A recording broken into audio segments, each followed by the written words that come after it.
My name is Amy and my husband's name is Alan. We were married for 5 years, and as far as I know, our union was really strong, if not excellent. We always understood each other perfectly, and our relationship was based on trust and support. On the female attractiveness scale, I'm somewhere between an 8 and a 9 at least. That's what people I've talked to, including friends and acquaintances, have said. I take care of myself, try to keep myself in shape, devoting time to both my appearance and my internal state. Alan was also known as a very attractive man. Many, as I heard, rated him on the same scale as an 8 or 9. Tall, fit, confident in his movements, he gave the impression of a man who knows what he wants from life. Together, we always looked like a harmonious couple, and our friends have repeatedly noted that we look good together. I am an entrepreneur and own 3 businesses, a lock repair shop, a dry cleaner, and mailboxes, etc. And this comes with its own responsibilities. Every day I spend at least 2 hours on each of these tasks. It is important for me to personally monitor how everything is organized because successful management is the basis for long-term stability. I like to be aware of all the details, be it working with clients or solving organizational issues. Alan works as an executive at an insurance company, and his position requires a lot of responsibility and professionalism. We were both accustomed to a busy pace of life, but we always found time for each other.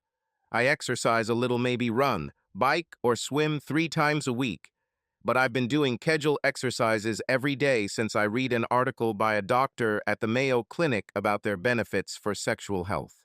There was an incident at a New Year's party that left me disappointed in Alan, and it may have been the beginning of the end of our marriage.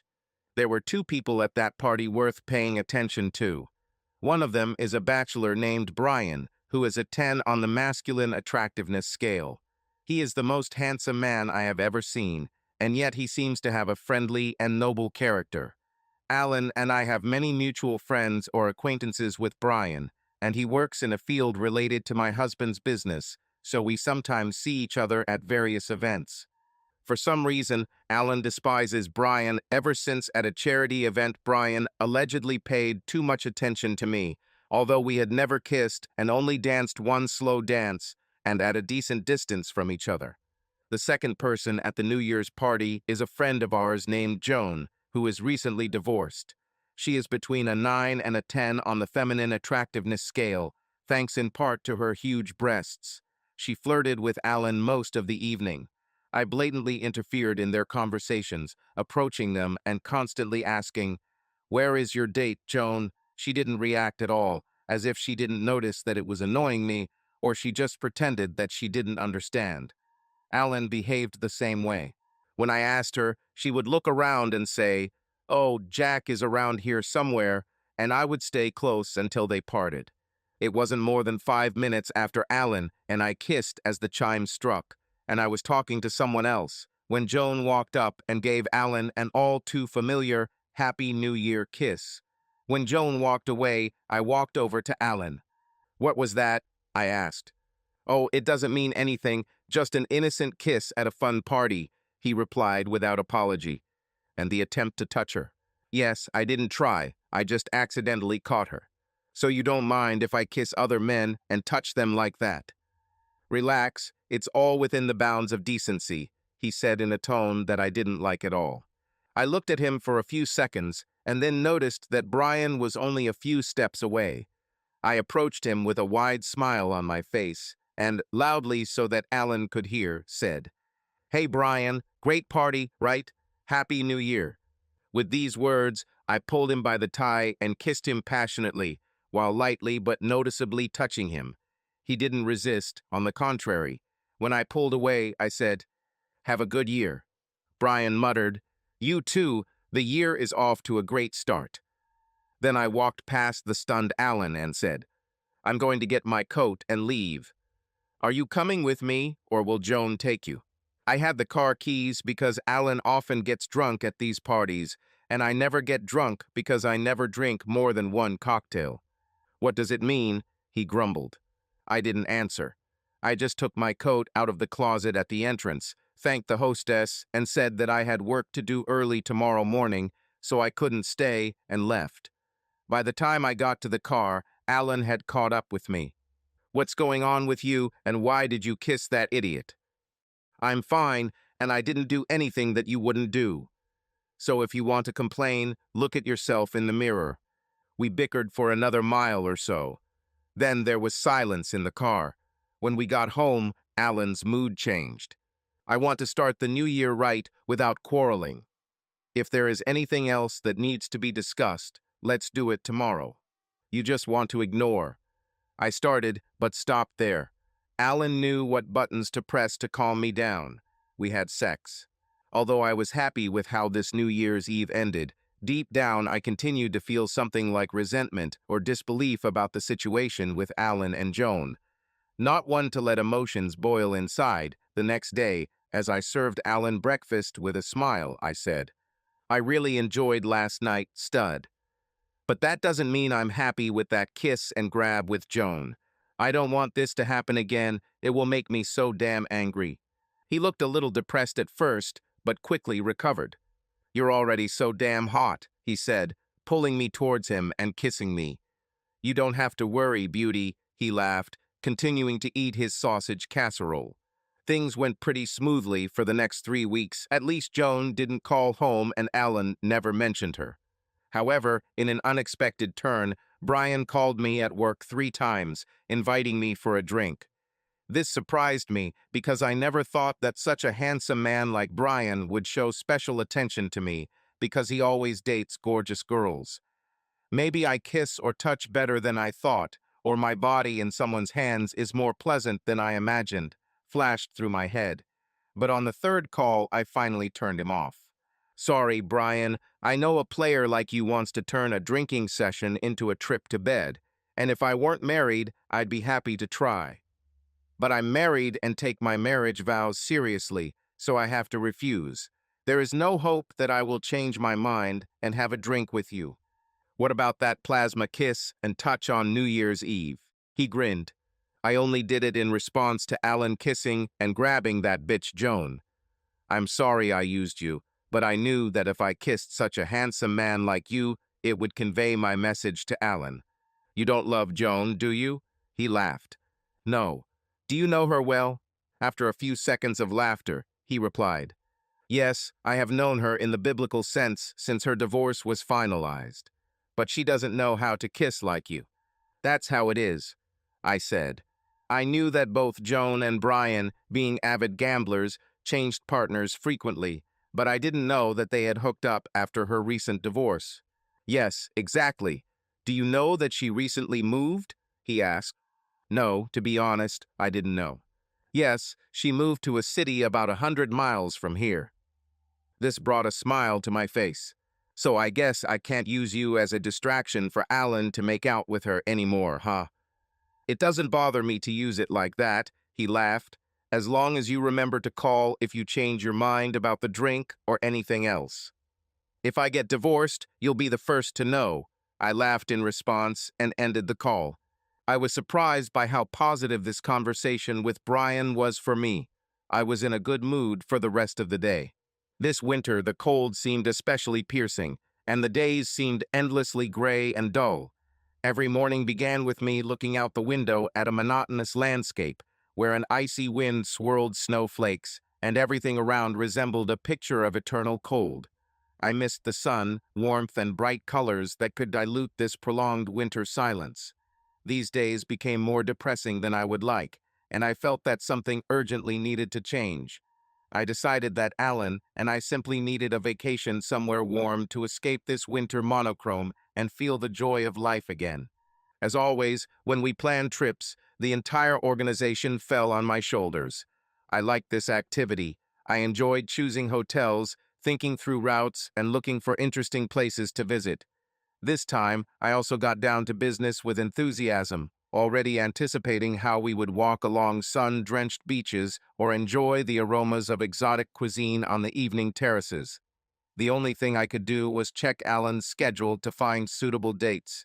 I asked him when he could be free from work so that we could escape from this snow captivity. Alan was usually quick to check his schedule in just a few minutes. We had the dates we needed. But this time, everything turned out differently. I noticed that he seemed to hesitate, spending a long time on his phone or laptop, looking through his days and appointments. Time passed, and I didn't understand why it took him so long. His confusion seemed strange because such problems had never arisen before. Finally, after a couple of days and several reminders from me, he, having finished checking, finally said, "I can leave in the last week of February. How do you like this option?" "I'll arrange everything," I smiled. And indeed, she organized everything. I decided that we should go to Anguilla, a beautiful British island in the Caribbean, where endless azure waters and snow-white beaches will help us forget about the winter cold and everyday worries. Without hesitation, I chose the five-star resort Viceroy Anguilla for us, which was famous for its luxury and privacy.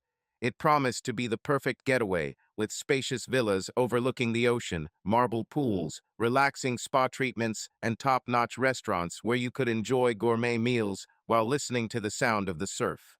This time, Alan showed much more interest in the details of our trip than usual. Usually, he didn't care, and he relied on my decisions, completely trusting me to organize the holiday. However, this time he asked questions about the resort, about the hotel, how we would get to the island, and even clarified the details of our flights. Although this behavior was a little out of his usual rhythm, I was only glad that I could please him and provide him with all the information. As soon as I booked everything, this happened on the last day of January, I immediately gave him all the information about our flights, hotel, and transfers.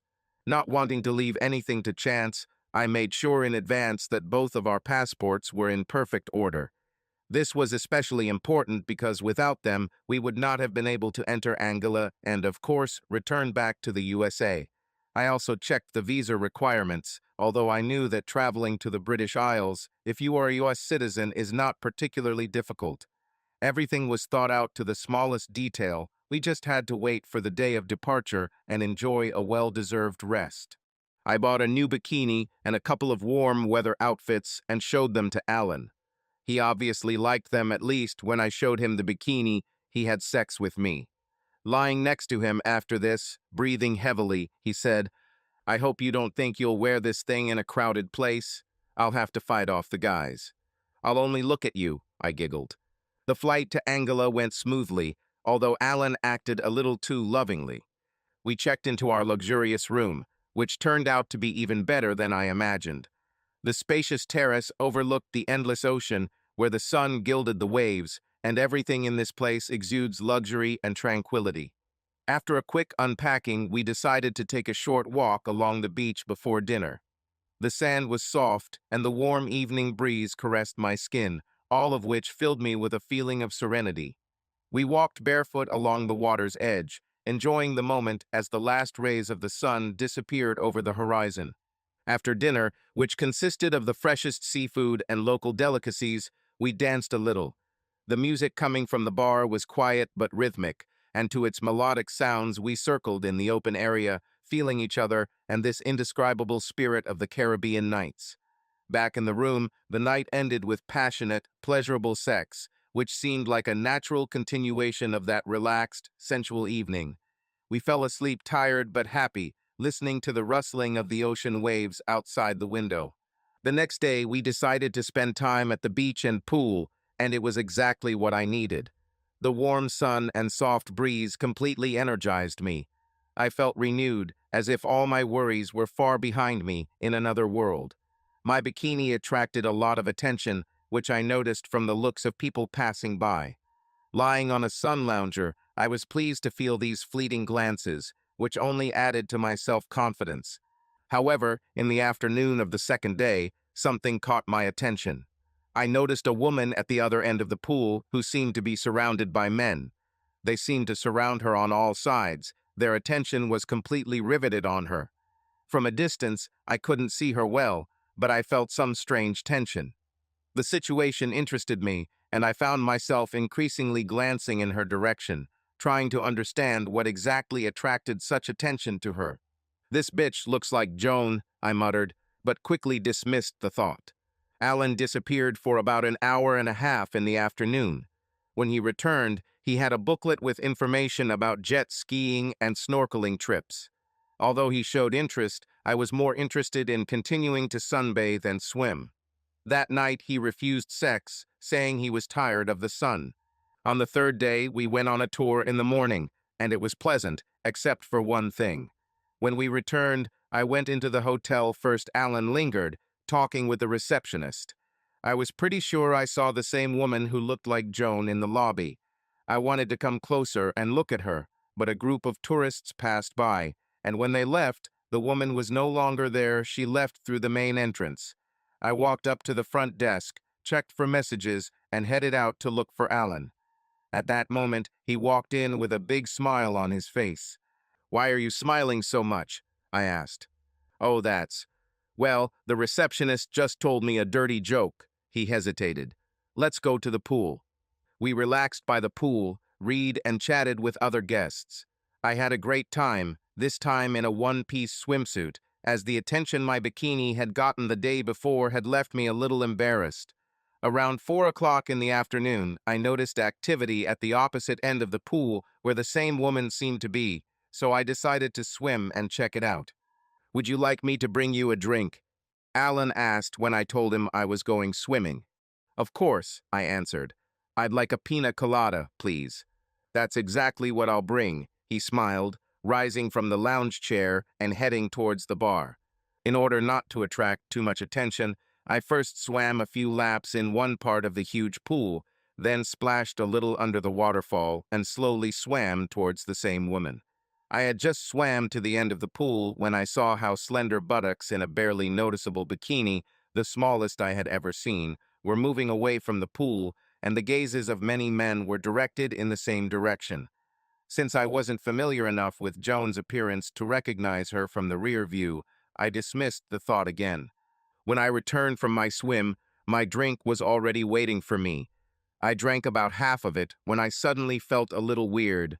"What's wrong with you, dear? You don't look good," Alan remarked.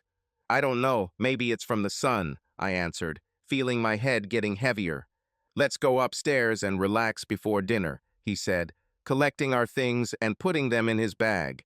I actually needed his help to get out of the sun lounger, and the last thing I remember is us walking up to the door of our room. Everything else was a blur. The next thing I remember is a man with a stethoscope around his neck, an eye test instrument in his hand, and a worried expression on his face, leaning over me, with several other people standing behind him. Suddenly, I felt almost normal. "What's happening?" I asked, noticing that I was still in my swimsuit and lying on top of the bed. Many locals in Angola speak with a pleasant British accent. I won't try to convey it. "You have just come to your senses after being unconscious for what seems like quite a long time," said the man with the instrument, pointing it at my eyes. "Did you take any medications?" "Of course not," I exclaimed, sitting down. "The last thing I remember was how I started to feel dizzy after drinking a little pina colada." "Who brought you the drink?" he asked. "My husband," I answered. "Where is he?"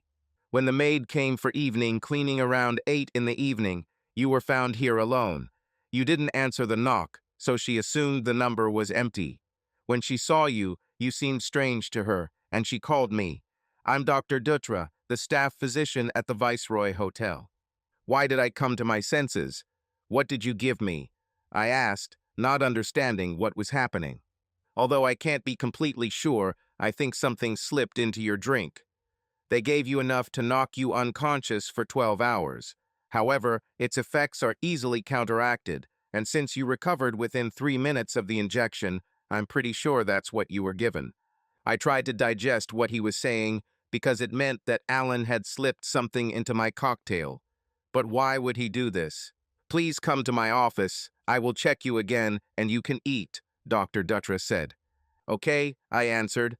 I noticed that behind the doctor there was a hotel security guard and a maid. "Did you find me?" I asked the maid. "Yes, madam," she answered with a wide smile. "What is your name?" I asked, reaching for my purse, which was lying on the nightstand next to the bed. "Letitia," she answered. I took out two $50 bills. Although the Caribbean dollar is the local currency, everyone happily accepts American dollars. "Thank you very much, madam," Letitia beamed. "Thanks a lot." No, it's me who should thank you, Letitia, I smiled back. The guard and Letitia left. I went into the bathroom, changed from my swimsuit to a skirt and blouse, and went with Dr. Dutra to his office. He ran several tests, including measuring blood pressure and taking blood samples. I left after 20 minutes.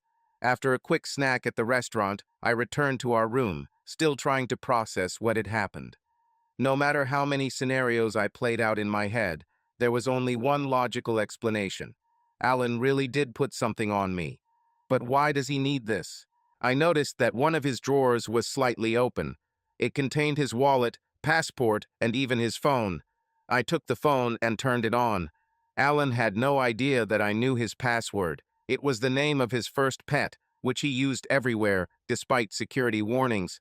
I entered Bosco and unlocked his phone. It only took 40 seconds, and I found the answer. That bitch Joan was in Angola, and he gave me something to help me meet her. I've never been so angry in my life, not even close. After several minutes of throwing things around the room in a fit of rage, I calmed down and began to plan my next steps. I went down to the reception and asked to meet with the manager. "How can I help you?" asked a charming young dark-skinned woman with a pleasant accent, who turned out to be the night manager. "I need to find out if one person lives in your hotel, and if so, in what room." I raised my hand so she wouldn't interrupt me. "I know it's probably against hotel rules, but let's go to your office and talk." When we entered her office, she invited me to sit down, and I accepted her offer. "Someone slipped something into my drink at the pool today. You can confirm this with Dr. Dutra. You must be Mrs. Wilton, Dr. Dutra, and I have already talked about this," she replied. "I am very sorry about this, and I hope that you are already feeling better. It's only thanks to Letitia and Dr. Dutra that I'm okay. However, I am very upset that this could happen on the premises of your five-star hotel. This will not reflect well on the reviews I write about my time here, and I think your local lawyers will not be happy either. Regardless of who slipped me this, they should have gotten it on site." The manager was silent for a couple of minutes, deep in thought. "Who are you looking for?" she finally asked. "Joan Britton," I answered. She entered something into her computer and, after a moment's hesitation, said, "Sorry, but I cannot provide you with this information. I'll go to the reception now and call the day shift manager to clarify. I'll be back in 2 minutes, exactly 120 seconds. With that, she stood up and walked out with a smug smile on her face. As soon as the door closed behind her, I walked over to her desk and looked at the screen. It clearly said, "Miss Joan Britton, room 208. I smiled and returned to my seat. When the manager returned, she said, "Sorry, Mrs. Wilton, but I can't give you this information. I hope you don't write a bad review because of this. We will do our best to make your stay here enjoyable." "Sorry for what I said earlier," I replied. "Your hotel is simply magnificent, and I won't say anything bad." My next step was to find Letitia. She was still doing her evening cleaning on the floor above me. "Letitia, thank you very much again," I said, approaching her with a wide smile. "I'd like to ask you one more favor," I added, handing her 2 more $50 bills. "Of course, madam," she beamed. "Do you know where room 208 is?" "Yes, madam. Although I don't service this area, it is in another wing of the hotel, close to the side exit. I want you to go there with me, knock on the door, and not take no for an answer if they don't open it." Letitia smiled, grabbed a few things from the cart, put it in the closet, and we were off. On the way, we had a pleasant conversation, although I knew that the conversation that awaits us at room 208 would not be pleasant. When we got to the right door, Letitia said what she was going to do, and I told her to run as soon as the door opened. With a cleverly crafted excuse, Letitia persistently knocked on the door, despite the woman's voice behind her screaming at her to leave. Finally, an irritated Joan Britton opened the door and began to tell Letitia off as I pushed the door open and entered the room. Joan continued to yell at me and didn't even notice that Letitia had disappeared. When I entered the main part of the room, I saw Alan lying on the bed. When he saw me, his face turned pale. I quickly took a few photos of him and Joan. She tried to snatch my phone, big mistake. I started to run. Since she was only wearing a light robe and had no shoes, I didn't think she would follow me. I ran out the side exit, then walked around the building and returned to our wing of the hotel, up to my room. There I immediately locked the door from the inside so that no one could enter even with a key. I called the airline and booked the first flight in the morning. She quickly gathered her things and then put Alan's things in his suitcase, putting his phone, passport, and wallet in her bag. I was about to call the porter when I heard someone inserting a key into the door lock. But Alan was stopped by a chain and a bolt. "Amy, darling, let me in. I know what this looks like, but we need to talk." "Leave or I'll call security," I shouted. "Look, honey, let's be reasonable. We can work this out." Instead of calling a porter, I called security and told them that a man was trying to get into my room and I urgently needed 2 security guards because he was acting aggressively. When I heard the guards approach the door, Alan began to beg them, saying that this was his number. I opened the door slightly to talk to the security. "Thank you for coming, gentlemen. Check the information at the reception, and you will see that this room is booked under my name only, Amy Wilton," I said, handing them my passport. One of the guards, the same one who was with Dr. Dutra and Letitia when they treated me, smiled, took my passport, and contacted the administration. A minute later, he confirmed that the number was registered only to me. "But I'm her husband," Alan whined. "I don't know this man. Does he have an ID?" I asked, knowing full well that all of Alan's documents were in my room. "Do you have identification, sir?" asked one of the guards. "It's in my room here. I have the key," he replied, picking up the key. "I lost my key today, and apparently he found it," I snapped. "Confiscate it," she ordered the guards. They took the key from him, and after some more persuasion from Alan and my denials, he was taken away.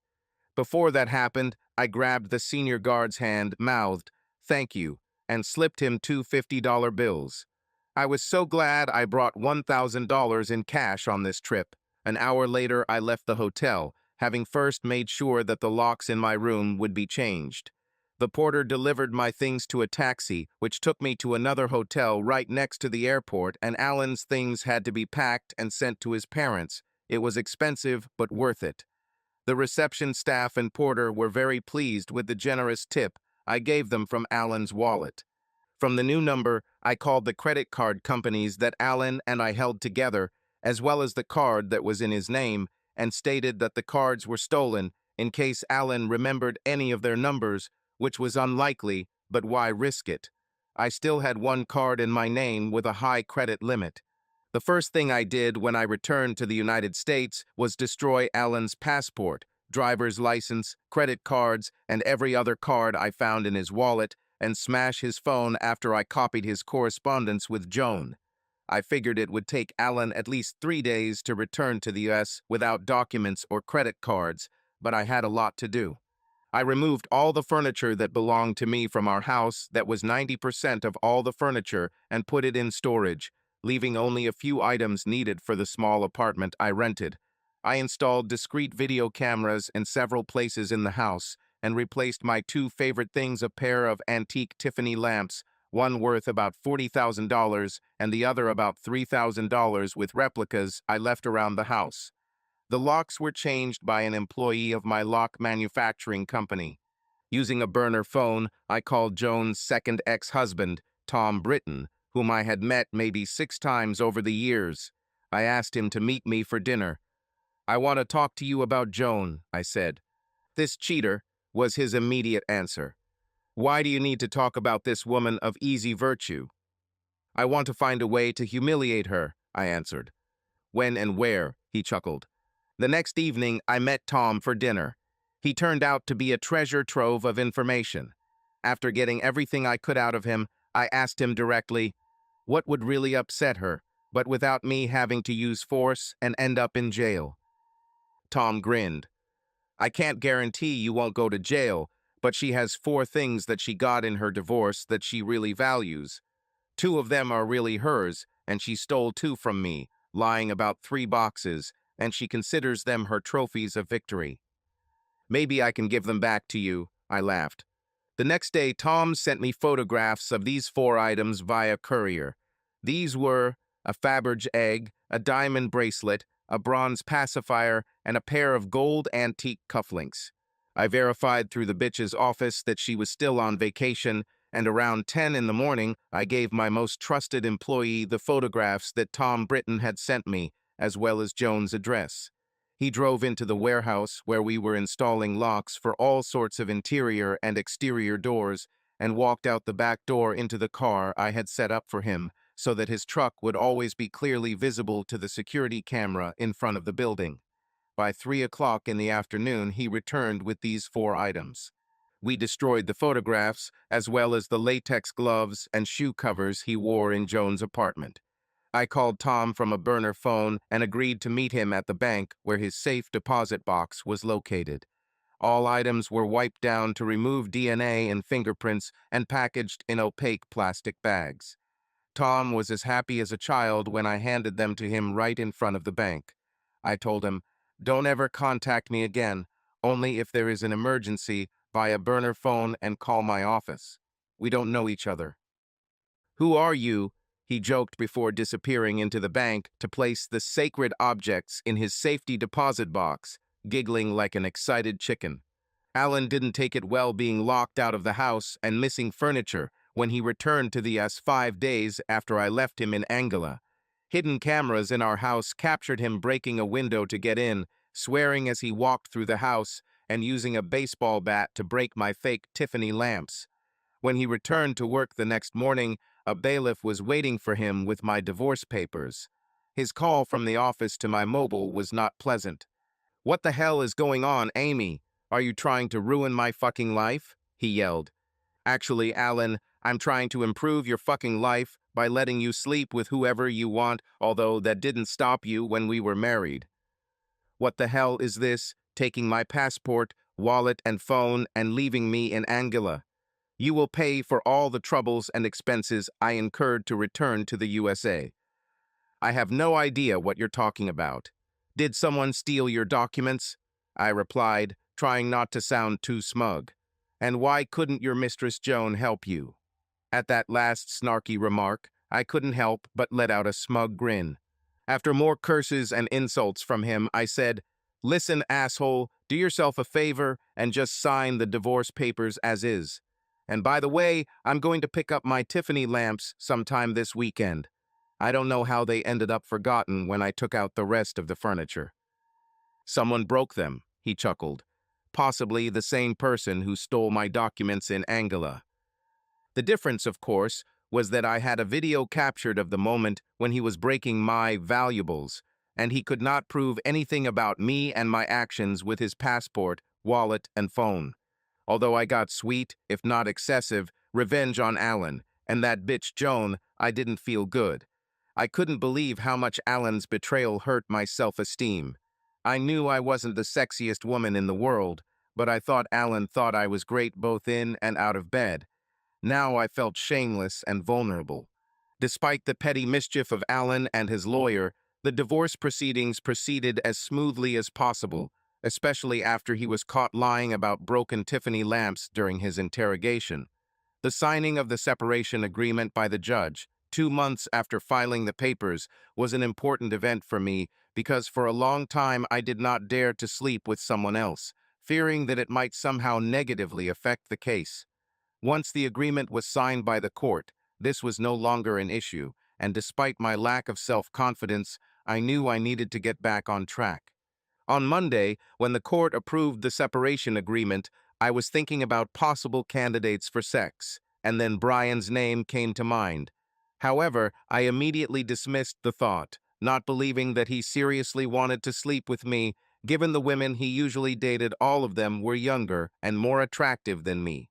Still thinking about potential partners, I went out to dinner Friday night at a cute little bistro with my friend Sherry. While we were eating our main course, Brian walked into the restaurant with a woman who looked like she had just stepped off the cover of Cosmopolitan magazine, only with fuller breasts. "Who is this guy?" Sherry asked, her eyes wide. "Cute, isn't he?" I grinned. "His name is Brian Winters. He's a ladies' man, and this woman is his typical girlfriend." Sherry spent a few more minutes describing what she would like to do to Brian and what he would do to her. My signature infectious laugh after one of her jokes seemed to catch his attention. He looked around, saw me, said something to his companion, and quickly walked towards our table. "Hi, Amy," he exclaimed enthusiastically, leaning over to peck me on the cheek. "I wanted to call you this week. I heard that you're supposedly getting a divorce." Sherry kicked me under the table. Yes, Brian. By the way, this is my friend Sherry." Brian barely paid her attention, but he still smiled and said, "Hi." He then immediately returned to talking to me. "So is this true?" "Yes, it's true, Brian. We officially separated on Monday." "Why didn't you call me? I thought we had an agreement," he said with a big smile. "Well, I wasn't sure if you were serious." I started to make excuses. "I have never been more serious. If you're free tomorrow night, I'll cancel my plans." "Okay," I replied weakly, suddenly feeling my face turn red. "Great, give me your number. I'll call you tomorrow." I wrote down my number on a napkin, hoping my hand wasn't shaking, received another smile and a kiss on the cheek from Brian, after which he returned to his irritated companion. "You bitch," Sherry laughed as soon as Brian was out of earshot. "You didn't tell me he was pining for you." Uh, well, I mumbled.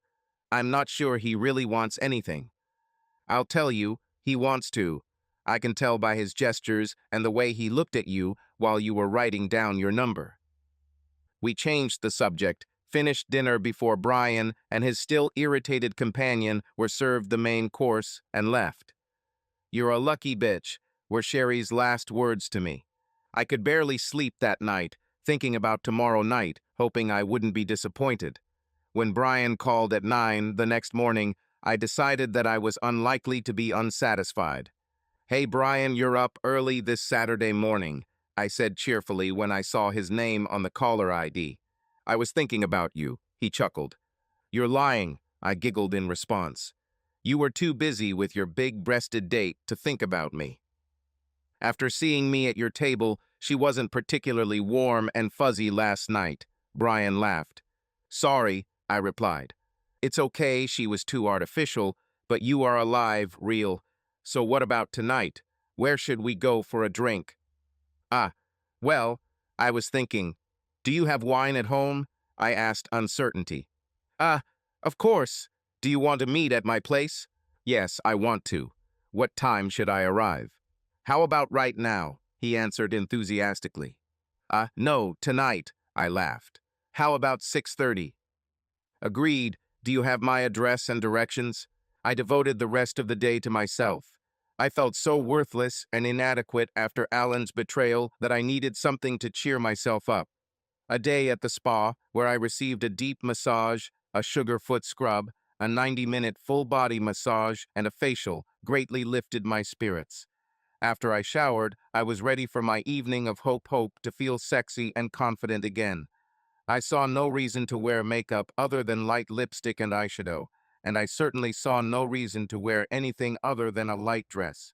I didn't know exactly what Brian did or how successful he was, so I was a little surprised to see the prestigious area in which his apartment was located. Brian looked great as he opened his heavy walnut decorative door for me. "Hello, beautiful. You look absolutely gorgeous," were his first words as he took my hand and kissed me on the cheek. "Flattery will help you," was my unoriginal but honest retort. Brian was a true dynamo. He instantly poured me a glass of wine, pulled some simple appetizers out of the oven, and made me feel comfortable in his easy chair in the living room. I felt cared for, but also nervous. Brian did everything he could to make me feel comfortable, but it made me anxious. In the end, the only thing on my mind was sex. Therefore, when he asked for the third time if I was comfortable, I stood up, walked over to him, and sat down next to him. "Brian, you don't have to try to win me over. I'm sure you'll get everything you want anyway. I'll be honest with you, Alan's cheating made me feel inadequate and unsexy, and I hope you can fix that in one evening." It was perhaps the most courageous and vulnerable confession I have ever made in my life. I looked him straight in the eyes, lightly stroking his face. It seems that my confession went straight to his heart. We had sex. It was fun and just what I needed. Thank you very much, Brian. It's kind of an upside-down world, he chuckled. The hottest girl gives me the best sex of my life and then thanks me. What's next? They'll bring $1 million straight to your door. Thank you for saying that, Brian. That's very nice, I replied, although I was sure that he was just saying this to cheer me up. Should I leave already? You think you're just going to have sex with me and leave? He growled. You're not leaving here until I run out of energy. With these words, he picked me up and carried me to the bedroom. Lying next to each other, Brian pinched my nose and said, Alan is a real idiot. You're light years ahead of Joan in bed and out of it too. I'm going to take advantage of his stupidity. How exactly? I asked. The fact that I will have sex with you for the rest of my life, he growled and pressed a greedy kiss to my lips again. We spent the rest of the time until noon the next day eating snacks, drinking liters of water to keep us strong, showering together, and changing the sheets. But most of the time we just enjoyed each other. When I finally put my dress back on after brunch around 1 p.m. on Sunday, I sat on his lap. Brian, you have no idea how much you have helped me. You gave me back my confidence. I was depressed when I came to see you last night, but now I feel on top of the world. If the hottest guy I know can stand me for one night, I have hope for the future. Brian suddenly became serious. The way you talk makes it sound like you're trying to leave me.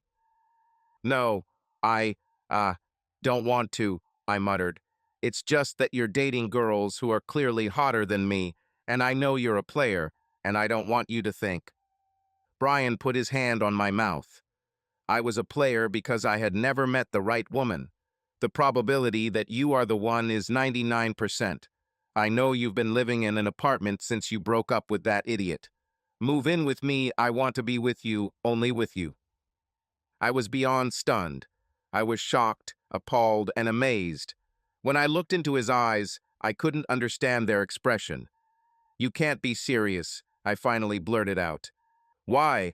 Because you only see me as a sex object, like most women, and you don't think that I can have real feelings and want a relationship.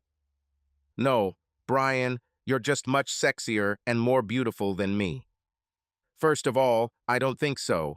And secondly, I have slept with a lot of women, and you are the best of them without a doubt. No one even comes close.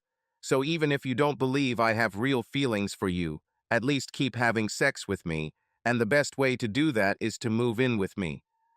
I continued to sit on his lap, wrapping my arms around his neck and looking into his eyes. They had determination. Brian kissed me passionately. I'm not the smartest person in the world, but when the sexiest man and best lover I've ever met made it clear that he wanted a serious relationship with me, I decided to take a chance. For 6 months, I lived like a fairy tale. Brian was as kind and attentive as he was sexy. However, when we went on vacation to Aruba for a week, and I had the best time of my life, I had to admit to myself that I was head over heels in love with him, and it bothered me. When I woke Brian up crying on my last night in Aruba, he was puzzled. What's wrong, Amy? Through my tears, I said, I love you so much, Brian. When you find someone better than me, I'll just die. He raised his eyebrows, then grinned and stood up from the bed. I was sure he was going to break up with me right then and there. Instead, he went to the chest of drawers, opened a drawer, took out something, and returned to bed. I was going to do this when we got home, but I can't let you be upset now. So, Amy Madison, I took back my maiden name after my divorce. Will you marry me and make me the happiest person in the world? It has been 6 years since I married Brian, and in that time we have had 2 wonderful children. Sometimes I still find it hard to believe that he really loves me as much as he seems to. Every day his care, attention, and sincerity make me feel special. But despite all these years together, I continue to strive to be the best wife he can be because he deserves it. Brian never gave me the slightest reason to doubt his loyalty. His honesty and loyalty are some of the qualities that I especially appreciate in him. I know that I can rely on him in any situation, and this confidence in him gives me incredible peace of mind. He is not only a loving husband, but also a caring, attentive father. I often watch him spend time with our children. His patience and warmth amaze me again and again. He plays with them, teaches them new things, and makes sure that their childhood is filled with joy and care. Brian became the husband I could only dream of. He supports me in difficult moments, rejoices with me when everything goes well, and his love seems almost incredible to me. It is so sincere and deep. I am happy to be his wife, and every day I try to live up to the love and respect that he shows me and our family. From time to time, I send Joan and Alan thank you cards. It's a shame they never came together. It would have saved me money on cards and stamps when I send them each time. They deserve each other. Subscribe to our channel so that your love doesn't cheat on you, and go ahead and listen to the next story, because this story is nothing compared to the next one. If you're under 18, don't even think. Click to the next one. Click to the next one. Click to the next